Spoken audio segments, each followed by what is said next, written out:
যুগ যুগ ধরে চলা তিস্তা পাড়ের মানুষের দুর্ভোগ প্রকট আকার ধারণ করেছে। নদী ভাঙনে প্রতি বছর হাজার হাজার মানুষ নিঃস্ব হচ্ছে। সম্প্রতি এক গণশুনানিতে তিস্তা মহাপরিকল্পনা বাস্তবায়নের আশ্বাস দিয়েছেন অন্তর্বর্তী সরকারের দুজন উপদেষ্টা। তিস্তা পাড়াপাড়ের মানুষের আজন্ম দুঃখ, কষ্ট, জীবন সংগ্রাম ও তাদের দীর্ঘদিনের দাবি নিয়ে আশিকুর রহমান ডিফেন্সের ৩ পর্বের প্রতিবেদনের আজ দেখুন দ্বিতীয় পর্ব। লালমনিরহাট সদর উপজেলার তিস্তাপাড়ের চরগকুণ্ডা গ্রামের বাসিন্দা মনোয়ারা বেগম। একসময় গোলা ভর্তি ধান, গোয়াল ভর্তি গরু থাকলেও তিস্তা নদীর ভাঙ্গনের শিকার হয়ে পরপর 4 বার ভিটা হারিয়ে এখন নিঃস্ব তিনি।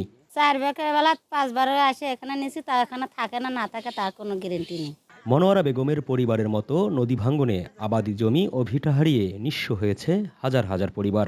মাথা গোঁজার ঠাঁই না পেয়ে আশ্রয় নিয়েছে উঁচু বাঁধে কিংবা অন্যের জমিতে। তিস্তা নদী ভাঙতে ভাঙতে আমাদের অবস্থা শেষ করে ফেলেছে। এখন কেউ বান্দার রাস্তায় আছে, কেউ এখনো কোথাও কোথাও চলে গেছে, দিনাজপুর গেছে, লালমনিরহাট গেছে। এদিকে তিস্তা পাড়ের মানুষের দুর্ভোগ ঘোচাতে সম্প্রতি রংপুরের কাউনিয়ায় গণশুনানির আয়োজন করে অন্তর্বর্তীকালীন সরকার। শুনানিতে অংশ নেওয়া ভুক্তভোগীরা তাদের দাবি দাওয়া তুলে ধরেন।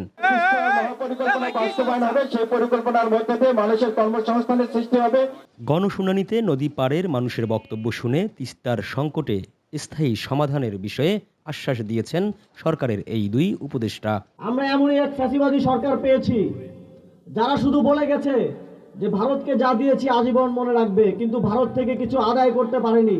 তারা শুধু ভারতে গিয়ে ভারতের প্রধানমন্ত্রীর সাথে ছবি তুলেছে, তিস্তার কথা বলার সাহসটা পর্যন্ত করতে পারেনি। কি থাকবে কি থাকবে না এটা শুনবার জন্য পানি উন্নয়ন বোর্ড চায়নার ওই পাওয়ার চায়না কোম্পানিকে নিয়ে আপনাদের কাছে আসবে। শুনে দ্বিতীয় কথাটা হচ্ছে আমার পরিকল্পনাটা 2025-এর ডিসেম্বরের মধ্যে চূড়ান্ত করতে হবে।